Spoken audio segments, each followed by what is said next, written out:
Hi guys, मैं राजेश कुमार दांगी एक नए वीडियो के साथ आपके साथ मैं आज बात करूंगा दोस्तों।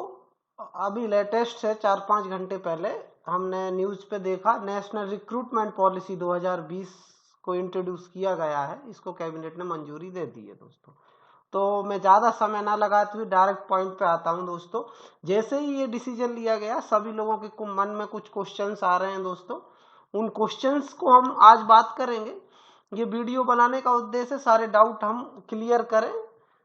जैसे मैं सबसे पहले आपको बताना चाहूंगा दोस्तों, नेशनल रिक्रूटमेंट पॉलिसी 2020। अब कहीं कहीं पे आपको ये लिखा हुआ दिख रहा है नेशनल रिक्रूटमेंट एजेंसी को मंजूरी दे दी गवर्नमेंट ने, लेकिन एक्चुअल में क्या है दोस्तों, नेशनल रिक्रूटमेंट पॉलिसी एक कंप्लीट ड्राफ्ट है, उसका ही एक हिस्सा है नेशनल रिक्रूटमेंट एजेंसी, जो नेशनल रिक्रूटमेंट पॉलिसी को इम्प्लीमेंट करेगी। तो हम बस स्टार्ट करते हैं दोस्तों। तो नेशनल रिक्रूटमेंट पॉलिसी के अंतर्गत क्या क्या काम होना है, गवर्नमेंट क्या क्या करने वाली है दोस्तों, बहुत कुछ चेंज होने वाला है दोस्तों। इसको हम जो न्यू एजुकेशन पॉलिसी से भी कनेक्ट करके थोड़ी सी बात करेंगे। हम वैसे हमारा मेन उद्देश्य दोस्तों ये है कि हम बात करें एक मेन जो नेशनल रिक्रूटमेंट एजेंसी की जहां पर बात की है, इसको कैबिनेट ने मंजूरी दी है। तो मैं जैसा एजुकेशन अपना जो वीडियो डालते रहता हूं, उसी में ये है नेशनल रिक्रूटमेंट एजेंसी का काम क्या रहेगा दोस्तों। ये पूरा का पूरा प्लान करेगी किस तरीके से। अभी इनिशियली गवर्नमेंट ने ये बोला है कि ये नेशनल रिक्रूटमेंट एजेंसी क्या करेगी, एग्जाम कंडक्ट कराएगी। और वो एग्जाम हम जैसे जनरली एक वर्ड भी यूज किया, कॉमन एलिजिबिलिटी टेस्ट। अब दोस्तों कॉमन एलिजिबिलिटी टेस्ट कौन कंडक्ट करने वाला है, नेशनल रिक्रूटमेंट एजेंसी। वो सभी का एक नेशनल, और ये प्रिलिमिनरी एग्जाम के लिए नेशनल प्रिलिमिनरी टेस्ट होगा। प्रिलिमिनरी जहां पर 2 स्टेज में परीक्षाएं होती थी। प्रारंभिक जो परीक्षाएं जहां जहां होती थी, उन प्रारंभिक परीक्षाओं को अलग अलग एजेंसी से ना करवा के एक ही प्लेटफॉर्म पे एक ही जगह हम उस चीज को कंडक्ट करा लें दोस्तों। तो ये डाउट में भी ना रहे दोस्तों कि आईबीपीएस, एसएससी या रेलवे ये सभी मर्ज हो गए हैं या किसी थर्ड पार्टी इनका पूरा एग्जाम कंडक्ट करके देगी। रोल इनका ही है, एग्जाम यही लेंगे। लेकिन जो एक छटनी वाला जो पहली स्टेज का एग्जाम था, वो कौन लेने वाला है दोस्तों, नेशनल रिक्रूटमेंट एजेंसी।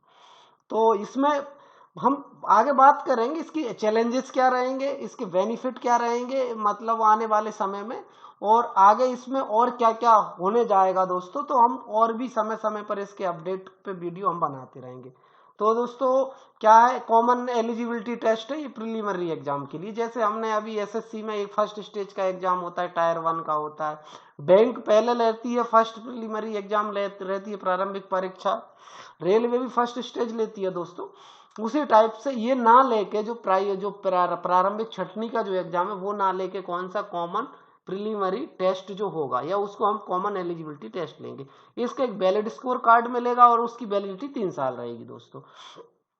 इसके बाद फर्स्ट स्टेज में अभी गवर्नमेंट ने डिसीजन क्या लिया है दोस्तों, इनका डिसीजन ये है कि फर्स्ट स्टेज में आईबीपीएस, एसएससी और रेलवे, इन तीनों का एग्जाम एक साथ जो प्रारंभिक परीक्षा है वो कंडक्ट कराई जाएगी। ये सबसे ज्यादा एग्जाम लेते हैं दोस्तों, नंबर ऑफ कैंडिडेट इनमें बहुत ज्यादा अपियर होते हैं। और इनका लगभग जो क्वालिफिकेशन है, ग्रेजुएशन इनका या लगभग सेम है। तो इस वजह से इन लोगों को कंडक्ट करेंगे। आगे और जो भी एजेंसी मतलब जो भी डिपार्टमेंट है, अपने जो एग्जाम रिक्रूटमेंट बॉडी है, वो चाहें तो इसका यूज करके वो भी इसमें अपने सिलेक्शन प्रोसीजर को कंडक्ट करा सकते हैं दोस्तों। अब हम इसकी की पॉइंट की बात करें दोस्तों, इसमें मेन जो प्रॉब्लम हम जिन पर डिस्कस करना चाहिए, अभी गवर्नमेंट ने एक सिंपल एक प्रेस कॉन्फ्रेंस करा या हमको बता दिया है, हमको ये बात का न्यू एजेंसी फॉर एग्जामिनेशन। इसमें दोस्तों क्या है, एजेंसी को भी बहुत ज्यादा ध्यान देना पड़ेगा कि किस तरीके से एग्जाम कंडक्ट कराना है। तो उसके लिए मोड भी डिसाइड करना है, एजेंसी को ऑनलाइन कराना है, ऑफलाइन कराना है। अभी दोस्तों क्या होता है, जैसे आईबीपीएस एसबीआई का लेता है, उसमें रिटर्न ऐसे भी लिखवाती है।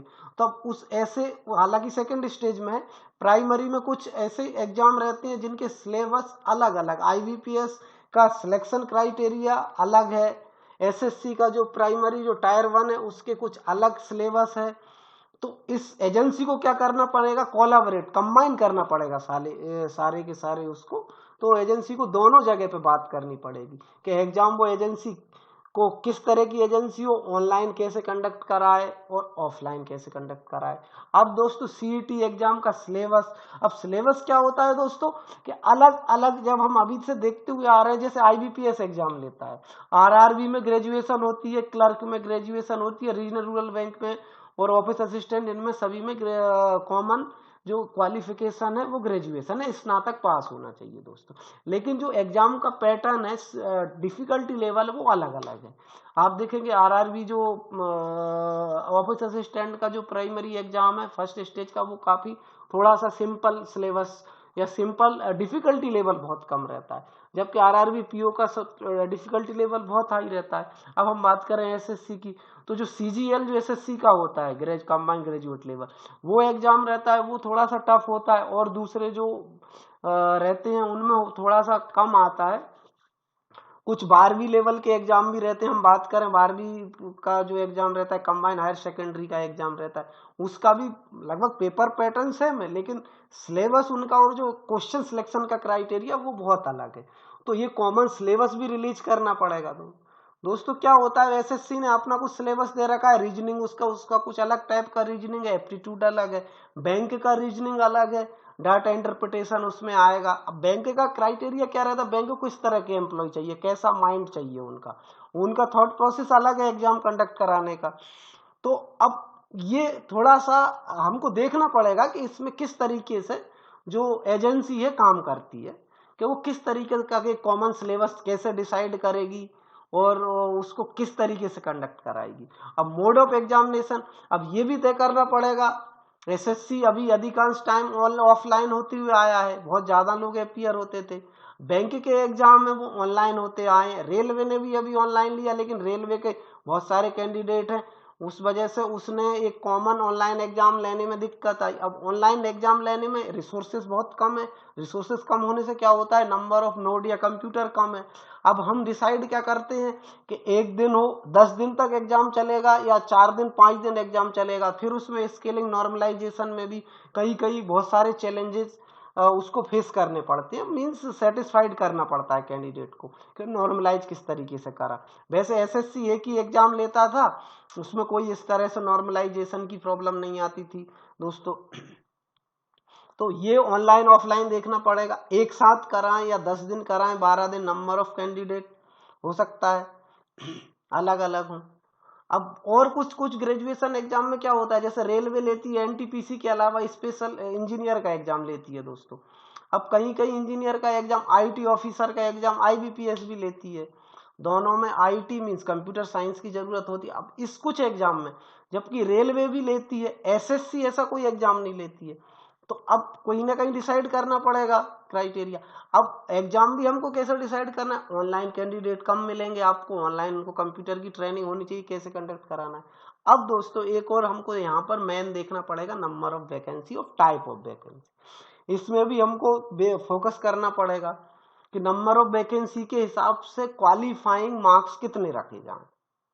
मीन सपोज कर लें अभी एसएससी ने बोला कि उसको 10,000 2,000 कैंडिडेट की जरूरत है, और आईबीपीएस को 5,000 कैंडिडेट की जरूरत है, और हम रेलवे की बात करते हैं 10,000 की जरूरत है, 20,000 हो गए। तो कभी होता क्या है, जैसे बैंक अलग अलग बैंक लेते थे, जैसे आईबीपीएस ने भी एग्जाम लिया था, तो वो क्या करता था कि एक ही टाइप के कैंडिडेट 10,000 5,000 कैंडिडेट वो सभी जगह एग्जाम देंगे और वही वही आगे बढ़ते जाएंगे।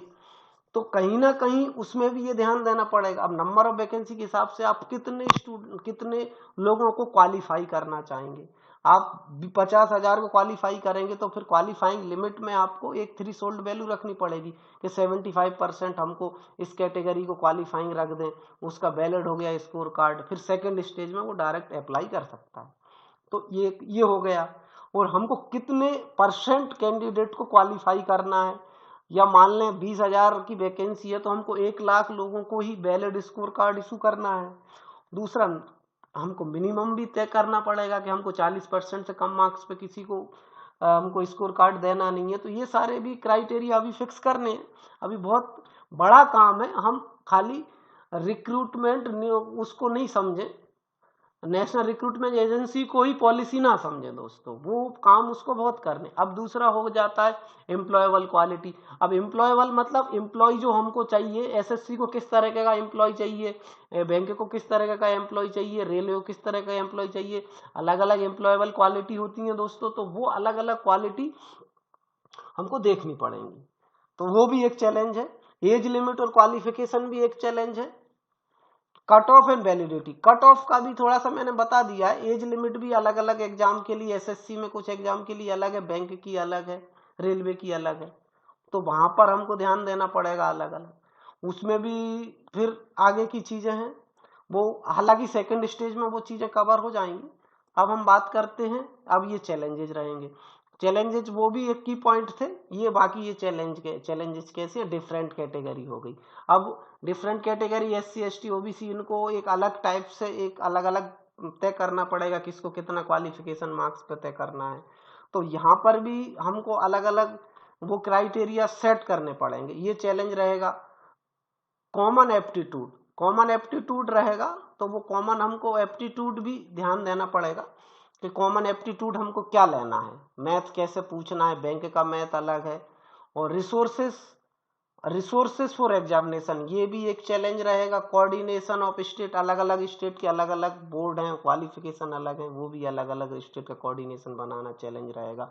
न्यू एजुकेशन पॉलिसी और ओल्ड पैटर्न के, ओल्ड एजुकेशन पॉलिसी में जो पास करके आया और नए एजुकेशन से जो पास करेगा, वो उसको भी फुलफिल करना है। जैसे सपोज आज से 5 साल बाद कोई एक ग्रेजुएट हो जाता है न्यू एजुकेशन पॉलिसी से, और उससे 2 साल पहले ओल्ड एजुकेशन पॉलिसी से कोई ग्रेजुएट होता है, तो उसकी अलग अलग पढ़ाई करके आया है, तो हमको कॉमन सिलेबस उसको कैसे फिक्स करना पड़ेगा, ये भी एक चैलेंज रहेगा। अब डिफरेंट स्ट्रीम रहती है, कोई बीटेक करके आया, कोई बीए, कोई बीएससी, तो इनके लिए हमको एक कॉमन सिलेबस डिसाइड करना है। 10th बेस पर भी अगर हम डिसाइड करेंगे तो दूसरे अलग अलग है डिफरेंट सिलेबस। अगर अलग अलग यूनिवर्सिटी अलग टाइप का सिलेबस पढ़ाती हैं, उसको भी हमको कॉमन चीजें निकालनी पड़ेंगी। बोर्ड है, MP बोर्ड है, और ये भी हमें देखना पड़ेगा। फिर मिनिमम क्वालिफिकेशन 10th तय करना है, किसी में ग्रेजुएशन करना है, मिनिमम मीन्स सिलेबस के लिए मिनिमम हम कितना कौन सा है 10th लेवल का ही करें। और बेनिफिट दोस्तों देख पा रहे हैं, ये बेनिफिट बहुत अच्छे लग रहे हैं और ये आने वाले हैं। 1 एग्जाम 1 फीस 1 सिटी, एक बार हम फीस जमा कर देंगे, 3 साल तक हमको कोई भी प्राइमरी एग्जाम नहीं देना पड़ेगा, या हमको प्रारंभिक परीक्षा का कोई फीस पे नहीं करनी पड़ेगी, वैलिडिटी हमें मिल जाएगी। वैलिडिटी ऑफ स्कोर कार्ड 3 साल है, बहुत अच्छी बात है दोस्तों। सिंगल स्ट्रेटेजी, तीनों एग्जाम के लिए एक ही स्ट्रेटेजी से पढ़ाई करेंगे, एक ही पेपर होगा, प्रारंभिक परीक्षा निकाल लेंगे। और दोस्तों सेव मनी, टाइम ये भी बचेगा। अभी 10 एग्जाम देने जाओगे आप, धारे इस महीने ये है, अगले महीने वो है, उसके लिए अलग से पढ़ो, SSC का अलग टाइप से पढ़ाई करो, IBPS की अलग करो, तो कहीं ना कहीं हो सकता है कि सेकेंडरी स्टेज में भी वो कॉमन सिलेबस, और कॉमन सिलेबस रहेगा कि प्राइमरी एग्जाम का है ना, प्रारंभिक परीक्षा का, सभी का वही है, सब पढ़ना है सब जगह से। तो जो कोचिंग इंस्टीट्यूटों का भी थोड़ी सी समस्या खत्म हो जाएगी डिसीजन लेने में। Other state can also use score card. सबसे अच्छा दोस्तों, बहुत सारे जो रिक्रूटमेंट एजेंसी हैं, बॉडी हैं, वो इनके स्कोर कार्ड का यूज कर सकती हैं उनके रिक्रूटमेंट करने में। उनको सेकंड स्टेज, ये तो अभी उन्होंने गवर्नमेंट ने बोला, सपोज MP को कोई भर्ती निकालनी है, उसको अगर 2 स्टेज में परीक्षा लेनी है, तो वो बोलेगा वो वाला स्कोर कार्ड हम मान्य करेंगे। जैसे अभी गेट के स्कोर कार्ड पे जो हमारी जो क्या बोलते हैं पब्लिक सेक्टर यूनिट नहीं भर्ती करती है, उस टाइप से ही रहेगा दोस्तों। Thanks for watching. और ये चैनल अगर अभी तक आपने सब्सक्राइब नहीं किया है तो जरूर करें, शेयर करना ना भूलें दोस्तों, बेल आइकन को प्रेस कर दें, कमेंट्स एंड लाइक करें। डिस्क्रिप्शन बॉक्स में देखें, मैं डिस्क्रिप्शन में इसकी और भी लिंक वगैरह शेयर कर दूंगा दोस्तों। तो दोस्तों ये था मेरा वीडियो, आगे मैं इसी पे जैसे ही मैं अपडेट आएगा मैं आपको अपडेट देता रहूंगा। वीडियो देखने के लिए बहुत बहुत धन्यवाद। जय हिंद।